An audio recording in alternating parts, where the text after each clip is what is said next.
नमस्कार, सुबह के 9 बजने वाले हैं। वक्त है 9 की 9 खबर का। मैं हूं आपके साथ विभा उपाध्याय और इस वक्त की बड़ी खबर धनबाद से आ रही है, जहां पर सुरक्षा बलों ने नक्सलियों की बड़ी साजिश को नाकाम कर दिया है। सर्च ऑपरेशन के दौरान सुरक्षा बलों को 10-10 किलो का आईईडी बम मिला, जिसके बाद इस बम को स्क्वाड टीम ने जंगल में ही निष्क्रिय कर दिया। सीआरपीएफ और पुलिस की संयुक्त कार्रवाई में यह सफलता हासिल हुई है। नक्सली किसी बड़ी साजिश को अंजाम देने की फिराक में थे। 10-10 किलो का 2 आईईडी बम, जिसे सुरक्षा बलों ने निष्क्रिय कर दिया।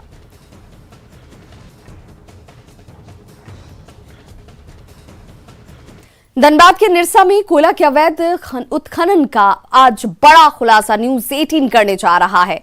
अब तक आपने ईसीएल या बीसीसीएल के बंद खदान से कोयला के अवैध उत्खनन करते हुए देखे होंगे, लेकिन आज हम कोयला कारोबार के सिंडिकेट के द्वारा चलाए जा रहे अवैध माइंस का खुलासा करने जा रहे हैं। आपके घर का कुआं भले ही मीठा पानी देता हो, पर आज हम उस कुआं की हकीकत दिखाने जा रहे हैं जो काला हीरा देता है, मतलब अवैध कोयले का कारोबार। मुगमा के बंद पड़े बर्न स्टैंडर्ड कंपनी के कैंपस में 50 से ज्यादा अवैध माइंस का संचालन देखिए हो रहा है और निरसा में कोयला माफिया, पुलिस और राजनीतिक दलों के सिंडिकेट के द्वारा यहां कोयले का ये पूरा उत्खनन जो है वो किया जाता है। मंगलवार को अवैध उत्खनन के दौरान कई मौतों ने कोयला कारोबार को बेपर्दा कर दिया। सिंडिकेट ने अपने काले कारनामे को छुपाने के लिए पुआल का सहारा लिया है, लेकिन पुआल के अंदर छिपे काला कारोबार की हकीकत को न्यूज़ 18 आपके सामने बेपर्दा करने जा रहा है। पुलिस और ईसीएल के लोग इस अवैध खदान को जेसीबी मशीन से बंद करने की औपचारिकता में लगे थे, जिनके पास कोयला कारोबार से जुड़े हमारे सवाल के जवाब नहीं थे। एक्सक्लूसिव तस्वीरें आप इस वक्त देख पा रहे हैं। कोयले के अवैध उत्खनन का ये पूरा बड़ा खुलासा, लोगों की जान जाने के बाद ये हकीकत सामने आई। निरसा में सबसे बड़े सिंडिकेट का पता चलता है, जहां पर पुआल से ढककर इस काले कारोबार को छिपाने की कोशिश की गई थी। कुएं से ये काला सोना कैसे निकलता है, देखिए। पुआल का सहारा लिया क्या है, बांस और बल्लों के सहारे कुएं के मुहानों को ढका गया है। निरसा में ईसीएल या बीसीसीएल के बंद खदान से ही नहीं, बल्कि नए खदान से भी अवैध उत्खनन का कार्य चल रहा है। आप सोच रहे होंगे कि अगर ईसीएल के बंद खदान नहीं है, बीसीसीएल के बंद खदान नहीं है, तो ये कौन सा खदान है? ये सिंडिकेट का खदान है। और जिस जगह पर मैं खड़ा हूं, ये मुगमा का बर्न स्टैंडर्ड कंपनी है, जो बहुत पहले अंग्रेजों के जमाने का कहा जाता है कि ये कंपनी है, बहुत पहले बंद हो चुकी है। और उसी कैंपस को इस सिंडिकेट ने कोयला चोरी का एक ऐसा अड्डा बना रखा है कि इस पूरे कैंपस में 50 से ज्यादा इस तरह के माइंस तैयार किए गए हैं कि आप सोच सकते हैं। ये जो आप नजारा देख रहे हैं, आपको लग रहा होगा कि यहाँ पुआल रखा हुआ है, जिसको गांव में बिचाली भी कहा जाता है, लेकिन जब हम इसको हटाएंगे तो क्या दिखेगा, ये आपको दिखाना जरूरी है। अगर आप इसको हटाने की कोशिश करें, आप देखिए कि अंदर क्या है। मैं आपके सामने ही ये सारी चीजों को हटा रहा हूं और ये गल्फरबाड़ी का क्षेत्र है। ये इस तरह का माइंस कैसे तैयार किया गया है, पूरे कैंपस के अंदर कोयला काटने के लिए कोयला के माफियाओं के द्वारा कैसे इस तरह के अलग अलग माइंस तैयार किए जा रहे हैं।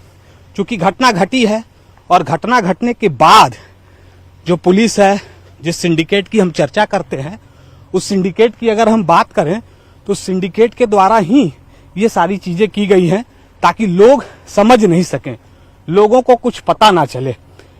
इस तरह के बहुत सारे आपको अलग अलग माइंस, जो इनलीगल माइंस हैं, पूरी तरह से इनलीगल कहें तो गलत नहीं होगा, ये आप देख सकते हैं कि किस तरह से इसे छुपाने के लिए इस पुआल का सहारा लिया गया है। अलग अलग इलाके में घूमेंगे, वैसे वैसे इस तरह के बहुत सारे जो खदान तैयार किए गए हैं, जो पूरी तरह से इनलीगल हैं, उसकी पड़ताल हम कर रहे हैं। आगे और भी कुछ तस्वीरें हैं, आपको दिखाएंगे और इस बात को तस्वीरों के माध्यम से आप तक पहुंचाने का काम करेंगे कि इस बर्न स्टैंडर्ड कंपनी के इस कैंपस में क्या कुछ चल रहा है। कोयला की तस्करी हो रही है, अवैध कोयला का उत्खनन किया जा रहा है। अब जो तस्वीर आपके सामने है, ये तस्वीर अगर आप देखें, मां काली की यहाँ तस्वीर विराजमान है। रोज पूजा अर्चना के बाद इस कैंपस के अंदर न जाने कितने ऐसे इनलीगल माइंस तैयार किए गए हैं जिसमें लोग कोयला काटने के लिए आते हैं। ये जो टोकरी है, जिसको लोग झुरी भी कहते हैं, कोयला काटने के बाद उस कोयले को ऊपर लाने के लिए, गाड़ी तक पहुंचाने के लिए, ये सारी चीजें इस्तेमाल होती हैं। जो ऐसे माफिया हैं जिनके इशारे पर यहाँ ये सब चल रहा था, वो अब उनकी चोरी पकड़ी गई है। इसलिए अब पुलिस शायद सक्रिय हुई होगी, क्योंकि उन्हें पता है कि किन किन इलाकों में कैसे कैसे किसके शय पे ये कोयला की चोरी चल रही थी, और अब उसे भरने की कोशिश हो रही है। ये अब जो सामने की तस्वीर है, इस बात का प्रमाण है कि जो हम कह रहे हैं वो हम सही कह रहे हैं। अगर सही नहीं होता तो यहाँ ये सब काम इस वक्त देखने को नहीं मिलते। फिलिंग हो रहा है। किस चीज का फिलिंग? किस चीज? अवैध माइंस का। अवैध माइंस चल रहा था यहाँ? जी। कितना ऐसा है यहाँ 20-25 होंगे अभी। कहाँ से हैं आप?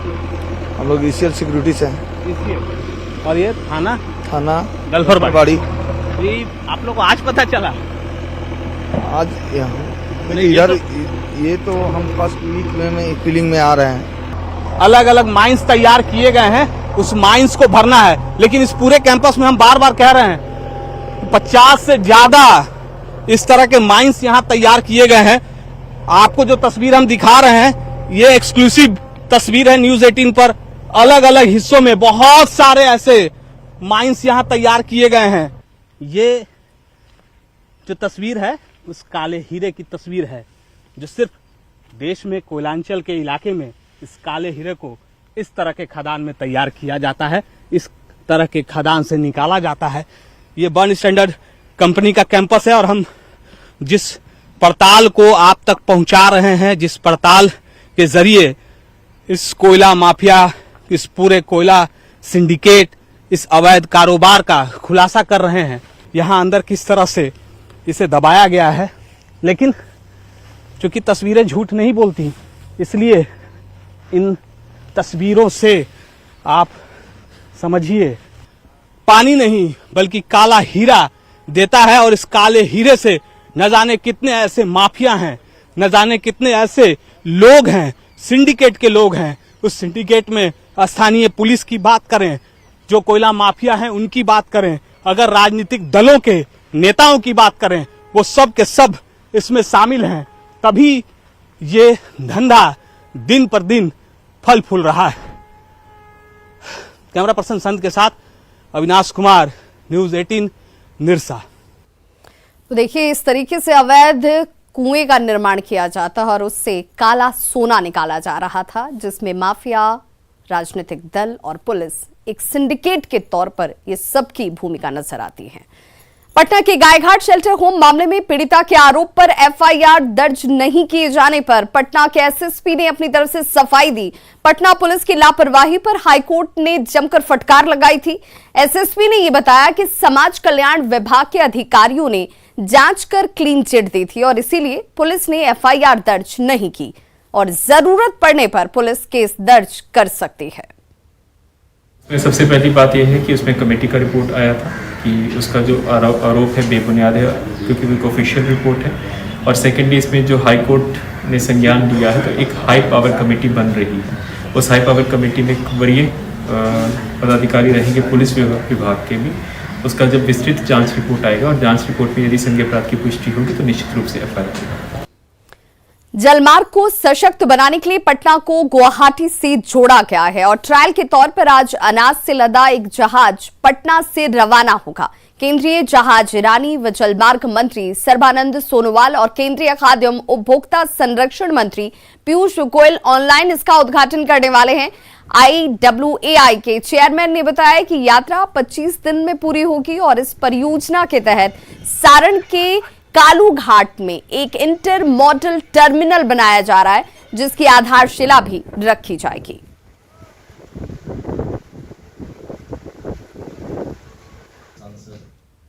फूड कॉरपोरेशन ऑफ इंडिया का चावल पटना से इस वेसल में बांग्लादेश होते हुए गुवाहाटी पांडु टर्मिनल लेके जाएगा। लगभग 24,000 किलोमीटर रहेगा और बांग्लादेश में इसमें काफ़ी स्ट्रेच है। मुंगेर के तारापुर अनुमंडल अस्पताल में आयोजित कार्यक्रम के तहत ऑक्सीजन प्लांट सहित कुमरसार और चंदुकी में स्वास्थ्य केंद्र के भवन का उद्घाटन बिहार के पंचायती राज मंत्री सम्राट चौधरी ने किया। इस दौरान विधायक राजीव कुमार सिंह और डीएम नवीन कुमार और वरीय पदाधिकारियों की उपस्थिति यहां रही। इस दौरान मंत्री ने कहा कि कोरोना महामारी से बचने के लिए राज्य में आधारभूत संरचनाओं का विकास किया जा रहा है। अब मरीजों को ऑक्सीजन की कमी नहीं होगी। मुंगेर में भी कुछ दिनों में पाइपलाइन के जरिए ऑक्सीजन की आपूर्ति सुनिश्चित होगी। हॉस्पिटल के अंदर ऑक्सीजन प्लांट का शुभारंभ था। हम तो गए थे चुनाव के ही समय में, देश के प्रधानमंत्री जी को इसको करना था। इसमें आचार संहिता था, बाद में कोविड हो गया। इसी परिस्थिति में अब हम और माननीय विधायक जी, जिलाधिकारी महोदय यहाँ आए और हम लोगों ने इसका उद्घाटन किया। तो ये काम जो पिछले दूसरे फेज के कोरोना में जिस तरह का ऑक्सीजन की कमी आई थी, उसको देखते हुए हम लोगों ने 126 जगह पर ऑक्सीजन प्लांट कंप्लीट कर लिए हैं और आगे के दिनों में भी लगभग अभी और 40 से 45 जगह पर ऑक्सीजन प्लांट को उनको लगाना है। पटना शहर के लोगों को पार्किंग शुल्क से तात्कालिक रूप से राहत दी गई है। टेंडर नहीं होने की वजह से फिलहाल लोगों को पार्किंग शुल्क नहीं देना होगा और इसके बदले में लोगों को अपने मोबाइल पर स्वच्छता ऐप दिखाने होंगे। नगर निगम की स्थायी समिति की बैठक में इस बात पर मोहर लगाई गई और इस दौरान लोगों को स्वच्छता के प्रति जागरूक करने का निर्णय लिया गया। साथ ही पटना को ग्रीन और क्लीन बनाने पर भी चर्चा हुई। नगर निगम की तरफ से आम लोगों की सुविधा के लिए हेल्पलाइन की शुरुआत भी की गई है, जिससे पटना के लोग अब निगम तक अपनी शिकायत आसानी से पहुंचा पाएंगे। देखेंगे तो कुछ थीम्स किसी आदमी को देने की आवश्यकता नहीं है, सिर्फ और सिर्फ उनको जो है सो स्वच्छता ऐप अपने मोबाइल में, कैसे हम लोग एयरपोर्ट पर पहले जाते थे तो आरोग्य सेतु कोरोना के टाइम में दिखाना होता था कि ऐप है कि नहीं है, तो लोगों को मतलब जीरो कॉस्ट, निगम अपने तरफ से कोई कॉस्ट उन पर चार्ज नहीं कर रहा है। सिर्फ और सिर्फ उनको जो है वो दिखाना होगा कि हम स्वच्छता ऐप अपने मोबाइल पर रखें।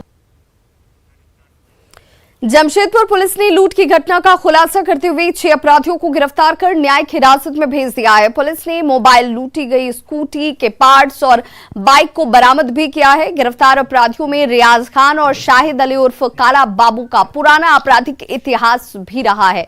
इनकी गिरफ्तारी से कई अन्य मामलों के खुलासे की बात भी सामने आ रही है।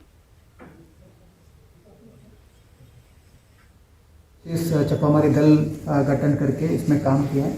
काम में इसमें टोटल 6 आदमी अभी गिरफ्तार हुए हैं और इस तीनों घटना का हम लोग को उद्भेदन हुआ है।